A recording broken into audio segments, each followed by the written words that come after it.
నామములో మీ అందరికీ శుభములు తెలియజేస్తున్నాను. ఈరోజు దేవుని వాక్యం చదువుకుందాము. ముందుగా ప్రార్థన చేసుకుందాము. మమ్మల్ని మిక్కిలిగా ప్రేమించిన నా పరలోకపు రాజా, నీ బంగారమైన పాదములకు మరొకసారి వెలలేని వందనములు, స్తుతులు, స్తోత్రాలు చెల్లించుకుంటున్నాను. ప్రభువా, అయ్యా మీ వాక్యాన్ని చెప్పుచుండగా నాకు నోటికి నోరుగా ఉండి మీరే నాకు తగిన సహాయాన్ని అనుగ్రహించమని ప్రార్థిస్తూ నన్ను మమ్మల్ని మీ పరిశుద్ధమైన హస్తంలోకి అప్పచెప్పుకుంటూ నన్ను నేను తగ్గించుకుంటూ మీ నామమును హెచ్చిస్తూ యేసుక్రీస్తు పావన పరిశుద్ధ ప్రశస్త నామమున బ్రతిమిలాడి అడిగి వేడుకుంటున్నాం తండ్రి, ఆమెన్. మీ అందరికీ దేవుని నామంలో మరొకసారి శుభములు తెలియజేస్తున్నానండి. ఈరోజు దేవుని వాక్యము చదువుకుందాము. ముందుగా నా ఛానల్ని సబ్స్క్రైబ్ చేసుకునండి. మీ సపోర్టు నాకు ఎంతగానో అవసరం అండి. లైక్ చేయండి, షేర్ చేయండి, సబ్స్క్రైబ్ చేయండి. నా వాక్యాన్ని మీరు వింటున్నందుకు ముఖ్యంగా నా యొక్క హృదయపూర్వకమైన వందనాలు తెలియజేస్తున్నాను. అదే రీతిగా ఈరోజు దేవుని వాక్యం చదువుకుందాము. పరిశుద్ధ గ్రంథం నుండి కీర్తనలు 50వ అధ్యాయము 15వ వచనము చదువుకుందాము. పరిశుద్ధ గ్రంథం నుండి కీర్తనలు 50వ అధ్యాయము 15వ వచనము చదువుకుందాము. ఆపత్కాలమున నీవు నన్ను గూర్చి మొరపెట్టుము, నేను నిన్ను విడిపించెదను, నీవు నన్ను మహిమపరచెదవు. మరొకసారి చదువుకుందామండి దేవుని వాక్యము. ఆపత్కాలమున నీవు నన్ను గూర్చి మొరపెట్టుము, నేను నిన్ను విడిపించెదను, నీవు నన్ను మహిమపరచెదవు. మరి మన పరిశుద్ధమైన వాక్యం ఏం సెలవిస్తుందా అంటే, ఆపత్కాలంన నీవు నన్ను గూర్చి మొరపెట్టుమని మన యేసయ్య పలుకుతున్నాడు. మరి చూడండి, మన యేసయ్య ఎంత మంచి మాట పలుకుతున్నాడంటే, నీకేమన్నా ఆపద వస్తే నాకు మొరపెట్టుము అనేసి మన యేసయ్య పలుకుతున్నాడు. చూడండి, ఇహలోకంలో మనం బ్రతికొచ్చినప్పుడు మనకు ఎన్నో ఆపదలు మనకు వస్తూ ఉంటాయి. అయితే వచ్చినప్పుడు మనం ఎవరి దగ్గరికన్నా వెళ్ళి చెప్తే సర్లే అనేసి మన ముందు ఓకేనండి, చేస్తామండి, మీకు హెల్ప్ చేస్తామనేసి అంటారు. కానీ వాళ్ళు ఒక సహాయం కూడా మనకు చేయలేరు. మన తోబుట్టువులు కానీ, ఇంకా మన తల్లిదండ్రులే కానీ, మనకు తెలిసిన స్నేహితులే కానీ, నీకేమైనా ఆపద వస్తే నా దగ్గరికి రా, నేను తీరుస్తా అనేసి మనకి ఎవరైనా ఆ రీతిగా భరోసా ఇస్తారండి? ఎవరైనా నమ్మకం ఇస్తారా? కానీ మనను సృష్టించిన మన యేసయ్య ఏమని పలుకుతున్నాడంటే, ఆపత్కాలమున నీవు నన్ను గూర్చి మొరపెట్టుము అనేసి అంటున్నాడు. నిజంగా ఈ వాక్యం చదువుతుంటే నా హృదయంలో నాకైతే ఎంతో మనసుకు తట్టింది. చూడండి, ఆపద వచ్చినప్పుడు నువ్వు నాకు మొరపెట్టుము అనేసి యేసయ్య పలుకుతున్నాడు. ఈ మాట ఎవరైనా అనగలుగుతారండి? ఎవ్వరు అనలేరు. సహాయం కూడా మనకు చేయలేరు. ఓకే సరే అనేసి మన ముందు అంటారు, కానీ మనకు ముందుకొచ్చి ఎవరు సహాయం చేసేవారు ఎవరు ఉండరు. అయితే దేవుడు ఏమంటుండంటే, నీకు ఆపద ఏమన్నా వస్తే నా దగ్గరికి రా, నన్ను మొరపెట్టు అనేసి అంటున్నాడు. నాకు ప్రార్థన చెయ్యి, నన్ను అడుగు అనేసి అంటున్నాడు. చూడండి, అడిగిన వాటికంటే, ఊహించిన వాటికంటే దేవుడు ఎక్కువగా మనకు అత్యధికంగా అనుగ్రహిస్తా అంటున్నారు. నువ్వు నన్ను అడుగు అనేసి అంటున్నాడు. నా గురించి నన్ను వెతుకు అనేసి అంటున్నాడు కదండి. అడుగుడి మీకు ఇయ్యబడును, వెతుకుడి నేను మీకు దొరుకుతా అనేసి అంటున్నాడు. మరి తట్టుడి తీయబడును అనేసి మనం పరిశుద్ధమైన వాక్యం యేసయ్య వాగ్దానాలు ఇచ్చి నెరవేర్చే గొప్ప తండ్రి కదండి. మన యేసయ్య వాగ్దానాలు ఇచ్చి ఊరికినే ఉండేవాడు కాదు కదా యేసయ్య. మరి ఆ రీతిగా యేసయ్య ఏమంటుండంటే, ఆపత్కాలంలో నీవు నన్ను గూర్చి మొరపెట్టు అనేసి అంటున్నాడు. కానీ మనకు ఆపద వస్తే మనం ఏం చేస్తామంటే, మనకు తెలిసిన వారి దగ్గర కానీ, లేకుంటే మన స్నేహితుల దగ్గర కానీ, లేకుంటే మన చుట్టుపక్కల వారి దగ్గర కానీ, లేకుంటే మన బంధువుల దగ్గర కానీ మనము వెళ్తూ ఉంటాం.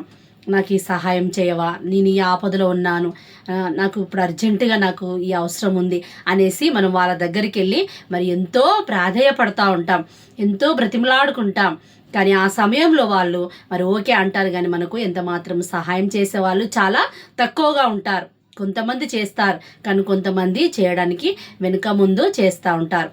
కానీ మన యేసయ్య ఏమంటుండో ఆ రీతిగా కాదు. మనుషులను నమ్ముకుంట కంటే యెహోవాను ఆశ్రయించటం మేలని యేసయ్య పలుకుతున్నాడు. రాజులను నమ్ముకుంట కంటే యెహోవాను ఆశ్రయించట మరి మేలు అని మన యేసయ్య పలుకుతున్నాడు కదండి. మన యేసయ్య ఎంత మంచి మాటలు పలుకుతున్నాడు. నీకు ఆపద వచ్చినప్పుడు నాకు మొరపెట్టుము అనేసి అంటున్నాడు. మరి మనకి ఏమైనా ఆపద వస్తే మరి మొదటిగా మనం యేసయ్య సన్నిధానానికి వెళ్ళాలి, మరి పరిశుద్ధాలయానికి వెళ్ళాలి. లేకుంటే నువ్వు ఏ స్థలంలో ఉన్నావో ఆ స్థలంలో నువ్వు మోకరించి నిలబడి దేవుని సన్నిధానంలో నువ్వు ప్రార్థన చేయాలి మనం. మరి యేసయ్య నాకు ఈ ఆపద వచ్చింది ప్రభువా, దాన్ని కేవలం మీరు ఒక్కరే తీర్చగలరు. నాకు ఇది చాలా బరువుగా ఉంది, మరి దీన్ని ఎవరు తీర్చగలరు ప్రభువా? నాకు ఈ సమస్య వచ్చింది, నాకు ఇంత అప్పు ఉంది ప్రభువా, నాకు ఉద్యోగం లేదు ప్రభువా, నాకు సరైన ఇల్లు లేదు ప్రభువా, నా బిడ్డలకు మంచి సంబంధాలు రావాలి ప్రభువా.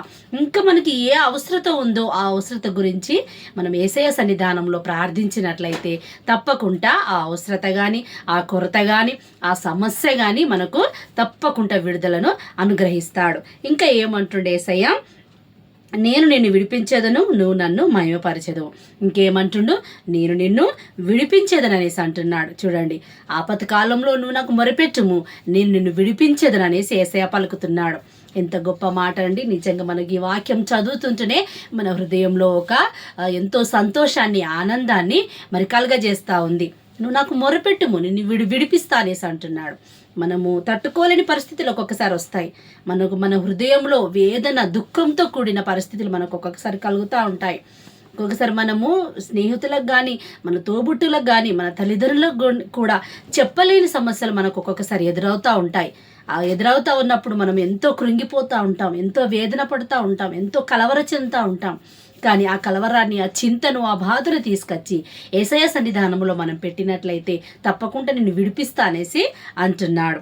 అప్పుడు నువ్వు నన్ను మహిమపరిచెదవు అనేసి అంటున్నాడు. ఇంకా యేసయ్య ఏమంటుండు, మరి యేసయ్య సన్నిధానంలో మనం వెళ్ళి ప్రార్థన చేసినప్పుడు ఆ సమస్యను యేసయ్య తొలగిస్తాడు. తొలగించినప్పుడు ఆ యేసయ్య నన్ను తొలగించినాడు కదా, నాకు ఈ సమస్యలను విడుదల ఇచ్చినాడు కదా, ఇంకా నేను ఎందుకులే యేసయ్యను స్తుతించాలి, ఆరాధించాలి అనేసి మనం ఎంత మాత్రమో అనుకోకూడదు. మరి యేసయ్యని ఇంకెక్కువ స్తుతించాలి, ఇంకెక్కువ ఘనపరచాలి, ఇంకెక్కువ మహిమపరచాలి. మరి నేను ఒక చిన్న ఉదాహరణ చెప్తానండి.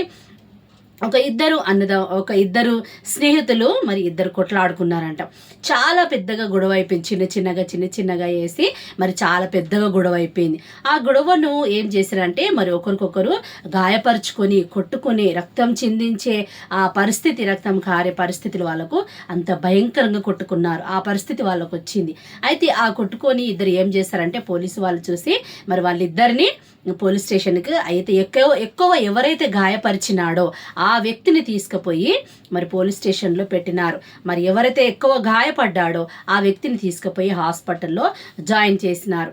అయితే జాయిన్ చేసినప్పుడు ఏమైందనంటే మరి వాళ్ళు దెబ్బతిన్న వాళ్ళ పేరెంట్స్ ఊరుకోరు కదండి, మరి ఇహలోకపు మనుషులం కదా. అయితే ఆ రీతిగా మరి వాళ్ళు ఏం చేశారంటే ఆ బిడ్డ మీద, ఎవరైతే తన బిడ్డను ఎక్కువ గాయపరిచినారో, ఎక్కువ కొట్టినారో, ఎక్కువ రక్తం వచ్చేలాగా కొట్టినారో మరి వాళ్ళ ఆ కుమారుణ్ణి మరి పోలీస్ స్టేషన్లో తీసుకెళ్ళినారు. పోలీసు వాళ్ళు తీసుకెళ్ళినప్పుడు వాళ్ళు ఏం చేశారంటే మరి ఈ కుమారుడు మరి ఆ జైలు నుండి డైరెక్ట్గా మరి కోర్టుకు కూడా తీసుకెళ్ళినప్పుడు తను ఏం చేసినాడంటే, నాకు పెద్ద అధికారం ఉందిలే, నాకు అన్నీ ఉన్నాయిలే, నాకు ఆస్తి ఉంది, నాకు డబ్బు ఉంది, నాకు అన్నీ ఉన్నాయని అహంకారంతో ఆ కుమారుడు మరి కోర్టు దాకా కూడా వెళ్తే ఏమైందనంటే మరి అక్కడ ఆ కోర్టులో జడ్జిగా తన కన్న తండ్రే ఉన్నాడు. ఆ కుమారుని చూసి ఆ తండ్రి ఎంతో వేదన పడ్డాడు, ఎంతో చింతించాడు. అయ్యో నా కుమారుడు, నేను ఏ రీతిగా పెంచాను, ఏ రీతిగా నీకు మంచి అలవాట్లు నేర్పించాను అని ఆ కన్న తండ్రి మరి ఎంతో వేదనకు గురయ్యాడు. మరి గురయ్యడమే కాకుండా మరి ఇప్పుడు మానవులకు మరి వేరే వాళ్లకు శిక్ష వేసి తన కుమారునికి శిక్ష వేయకుంటే వాళ్ళు ఊరుకోరు కదండి. మరి ఏం చేశారంటే ఆ కన్న తండ్రి ఆ కుమారునికి మరి తగిన శిక్ష, జరిమానా వేసినాడు, శిక్ష విధించి మరి ఏం చేసినాడంటే మళ్ళీ ఆ కోర్టు నుండి అతని డ్యూటీ, తన సమయం అయిపోగానే మరి వచ్చేసి మరి ఆ కుమారునికి ఎంతైతే ఏ శిక్ష అయితే విధించినాడో, ఏ జరిమానా అయితే వేసినాడో ఆ జరిమానాకు మరలా తీసుకొచ్చి ఆ కోర్టులో ఆ జరిమానాను, ఆ శిక్షను తను విధించుకున్నాడు. ఆ శిక్షను తనపైన వేసుకున్నాడు. నా కుమారునికి వద్దు, ఆ శిక్ష నాకు కావాలి అనేసి ఆ శిక్షను తన మీద, తన తండ్రి మీద వేసుకున్నాడు. చూడండి, మనము కూడా అప్పుడు తన కొడుకు మరి ఎంతో ఆశ్చర్యపోయాడట. మరి ఎంతో ఆశ్చర్యపోయి తన తప్పును తను తెలుసుకున్నాడు. అయ్యో డాడీ, నేను చేసిన తప్పుకు నువ్వు శిక్ష అనుభవిస్తున్నావు అనేసి మరి ఆ కుమారుడు ఎంతో కలవరం చెందినాడు. చూడండి, మరి మనము చేసిన పాపాల వల్ల, మనం చేసిన శిక్ష వల్ల మన యేసయ్య కల్వరి సిలువలో మరి మరణాన్ని మరణం పొందినాడు. మరి ఆ రీతిగా ఉన్నప్పుడు మరణాన్ని మన కోసము మనం నశించిపోవడా ఇష్టం లేకుండా మరి మరణాన్ని కూడా జయించినాడు. మరి ఆ రీతిగా మనం ప్రేమించే దేవుడు మనకు ఉన్నప్పుడు మరి మనకి ఎన్ని ఆపదలు వచ్చినా ఎన్ని కష్టాలు వచ్చినా మరి మన యేసే చెంతకు వెళ్ళి మనం ప్రార్థించినట్లయితే దేవుడు తప్పకుండా మనకు సహాయాన్ని చేస్తాడు. దేవుడు వాక్యమును మన ఆత్మల నిమిత్తమై దీవించునుగాక. ఆమెన్.